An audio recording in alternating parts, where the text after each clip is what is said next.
Every quarter, the Wales Farm Safety Partnership concentrates on a different element of farm safety. And this month, we're turning our attention to working on slopes. Now, with me, I have Brian Rees, who is a farmer, a Lantra instructor, and a mentor for Farming Connect. And he's going to take us through the basics. So, Brian, where do we start? We start with the tractor to give that its daily checks to make sure it's safe to use. Away we go.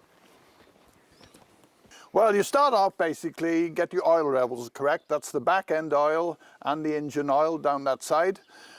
An important thing as well on slopes, especially if you're going to be going downhill, is the prop shaft. Yes. That drives the power to the front wheels, because they are holding you back on the downhill. And then your tire pressures. Now they want to be fairly hard if you're going onto a grass slope. Once you've been around the tractor doing that, you get in the cab then. So you're checking then that your belt is working. The safest place for anybody if the tractor goes over is inside the cab. Check then your brakes are coupled together. And then you need good observation from the cab while you're moving around. Clean your windows.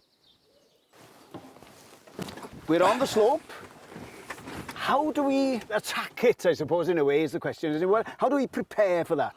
Well, really, if circumstances allow, you really want to try and start on a slope from the bottom.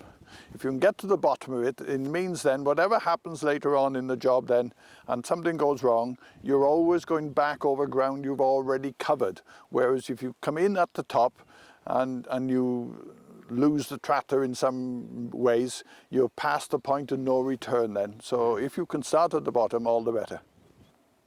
Does it depend on what you've got behind you on the tractor, how you approach it? It makes a huge amount of difference. Yeah, you want to have your tractor as balanced as possible. You know, and if you've got a heavy topper or something on the back, naturally you probably need weights on the front. Our tractor here has got a loader on, so the loader stays on most of the time, which compensates for the front weights, which we don't use on this particular tractor. So the equipment behind needs to be as helpful to the centre of gravity as possible? Well, always keep it as low as possible. Very often a topper is working on the ground. So even when it's not cut in, you don't want to be lifting it too high. You want to keep it as low. And then the other issue again, if you're putting fertilizer down or if you're spraying, you've got the problem of the weight reducing as you're operating. And at the end of the day, weight equals grip onto the tires. So if you're going uphill, naturally most of the weight is on the back end of the tractor then. And then when you come in downhill, if you're driving down forwards, the weight transfers onto the front wheels. And then naturally you are totally relying on your front wheel drive then to hold you back. Hence the importance of checking the prop shaft, or in an ideal world, we'd all have positive brakes on each front wheel, which would make things a lot safer. What about the foot accelerator? Do you use the foot accelerator? Never touch it on a bank. You set your revs on your hand throttle, and then you've got your right foot available then for your brakes, and all your stops and starts on a bank is done on your both feet, on your clutch and your brake, and you're doing your revs completely on the hand throttle. And it means then you have a stable speed, so your foot isn't going to be waving up and down on the foot throttle and stuff like that. And of course the right gear is important as well. Well, it's like the old saying, know your tractor, know your ground, and then hopefully you're in the right gear for the conditions and the job you're doing. Right. But before we do anything, of course, we do need to make some kind of assessment of the quality and the condition of the terrain you're going to travel over. Right, okay then. So we've got the slope here, and it varies from about 20 up to 25 degrees, this particular one.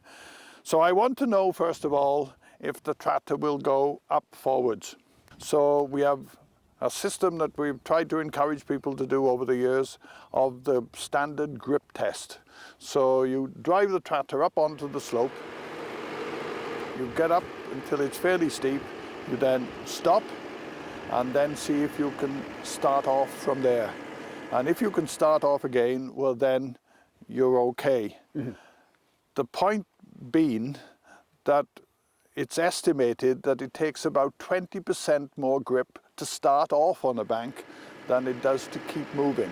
So if you can stop and then take off again, hopefully then you've built in a 20% safety margin into that drive. That's really good. And then once I get to the top, the safest way then is to reverse back down, because I'm then achieving the same grip as when I went up.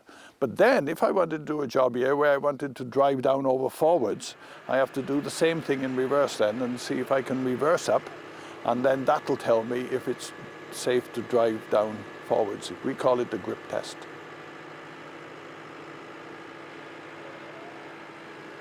And then weather, of course, can vary on the day from the start to the finish of the job, sometimes even. All you need is a shower of rain. Like we've got, as I say, a 25-degree slope on the top of this here today, but this is an old lay. We haven't had any rain for 3 weeks. So the grip here is absolutely fantastic here on this grip today. But if this was a young lay and it had been raining for a couple of days, we wouldn't have a hope of operating on here. You know, farmers will tell you, yeah, well, we just got to get on, you know, I can see the condition is okay, let's just get going. How much of a mistake is that? Well, by the time you check the tractor over properly, by the time you do the grip test and make sure everything's okay, had a bit of a look at the bank, it may take you half an hour. But as you know, Alan, you're dead a long time.